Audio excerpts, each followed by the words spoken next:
Hello बच्चों, आज की क्लास में आपका स्वागत है। आज हम पढ़ेंगे कक्षा 2 की सारंगी बुक से भाग 21। ये एक कविता है। कविता का नाम है हाथी साइकिल चला रहा था। हाथी साइकिल चला रहा था, पीछे चींटी बैठी थी। झूम रहा था हवा में हाथी, चींटी शान से ऐठी थी। तभी चढ़ाई सीधी आई, लगे हाँफने हाथी दद्दा। चरमर चूर रुकी साइकिल, लगा सरकने पीछे चक्का। चींटी चट कूदी साइकिल से, बोली मत घबराना दद्दा। आप पाँव पैडल पर मारो, मैं हूँ ना, देती हूँ धक्का। बातचीत के लिए आइए इस कविता पर एक कहानी बनाए। दिए गए खाली स्थान को भरकर कहानी पूरी कीजिए। इससे पहले जो हमने पढ़ी थी वो हमारी कविता थी। अब हम कविता को कहानी के रूप में लिखेंगे।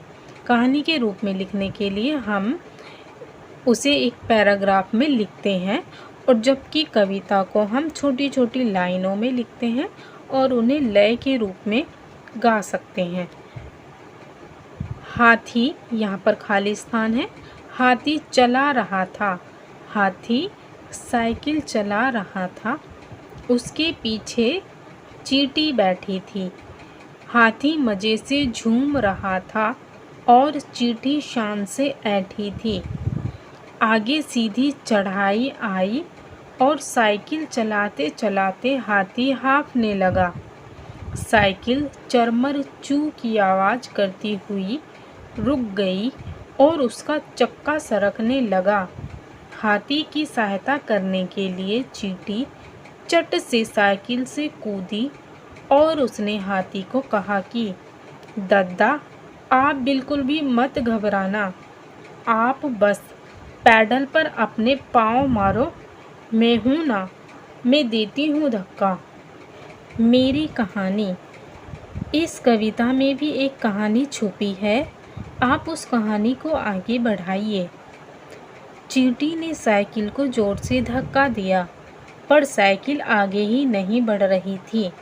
उसके बाद क्या किया होगा? हाथी साइकिल से खुद उतर गया होगा और साइकिल को चलाकर चढ़ाई पार की होगी और चींटी चलकर आ गई होगी।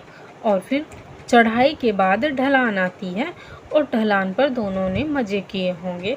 तो हम कहानी को इसी तरह आगे लिख सकते हैं। हम लिखेंगे हाथी साइकिल से उतरा, साइकिल को चलाकर चढ़ाई पार की, चींटी भी धीरे धीरे चलकर आई, दोनों साइकिल पर बैठे, आगे ढलान आई, दोनों ने मज़े किए। ऊपर दिए गए चित्रों में कहानी छुपी है। छुपी कहानी को अपने शब्दों में लिखिए। यहाँ पर 4 चित्र दिए गए हैं। एक ही कहानी है चारों चित्रों में। इस कहानी को हमें अपने शब्दों में लिखना है कि इस कहानी में क्या बताया गया है। 2 दोस्त हैं, खरगोश और कछुआ कहीं जा रहे हैं। रास्ते में उन्हें लोमड़ी मिली। लोमड़ी को देखकर दोनों सरपट भागे। कछुआ धीमी गति से चलता है, इसीलिए खरगोश ने कछुए को अपनी पीठ पर बैठाया और बहुत तेज दौड़ा। लेकिन रास्ते में उन्हें नदी दिख गई, तो नदी में अब इस बार कछुए ने खरगोश को अपनी पीठ पर बैठाया और बहुत तेजी के साथ नदी को पार की। और नदी पार करके दोनों ने आराम किया और गाजर खाए और खूब मज़ा किया। अब हम इस कहानी को शब्दों में लिखेंगे। खरगोश और कछुए पक्के मित्र थे। वह दोनों कहीं जा रहे थे। रास्ते में उन्हें भेड़िया दिखा। भेड़िए से बचने के लिए दोनों भागे। खरगोश ने कछुए को अपनी पीठ पर बैठाया और खूब तेज दौड़ा। रास्ते में नदी आ गई। अब कछुए ने खरगोश को अपनी पीठ पर बैठाया और नदी पार की। इस तरह एक दूसरे की मदद करने से दोनों की जान बची।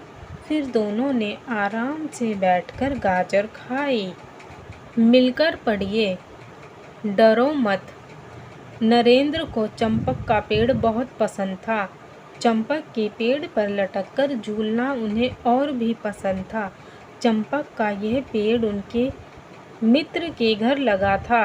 नरेंद्र 8 साल की उम्र से ही अपने मित्र के घर खेलने जाया करते थे। हर दिन की तरह वे चंपक के पेड़ पर झूल रहे थे। तभी उनके मित्र के दादाजी वहां आए और बोले, नरेंद्र, पेड़ से उतरो, दोबारा इस पेड़ पर मत चढ़ना। क्यों दादाजी? इस पर एक दैत्य रहता है। दैत्य का मतलब होता है राक्षस, जो कि आदमियों को मारकर खाता है। उस दैत्य के बारे में कुछ बताइए ना दादाजी। दादाजी को डर था कि कहीं पेड़ की डाल टूट गई तो नरेंद्र पेड़ से गिर पड़ेंगे और उन्हें चोट लग जाएगी।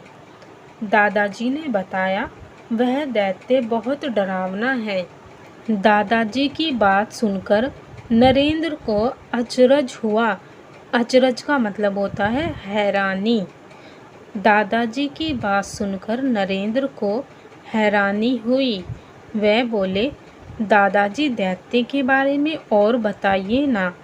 वह पेड़ पर चढ़ने वालों की गर्दन तोड़ देता है। नरेंद्र दादाजी की सारी बातें ध्यान से सुन आगे बढ़ गए। यह देख दादाजी मुस्कुराए और वे भी आगे बढ़ गए। उन्हें लगा कि बालक दैत्य की बात सुनकर डर गया है, अब वह पेड़ पर नहीं चढ़ेगा। लेकिन दादाजी जैसे ही कुछ आगे बढ़े, नरेंद्र फिर से पेड़ पर चढ़ गए और डाल पर झूलने लगे। यह देख उसका मित्र जोर से चीखा, नरेंद्र, तुमने दादाजी की बात नहीं सुनी? वह दैत्य तुम्हारी गर्दन तोड़ देगा।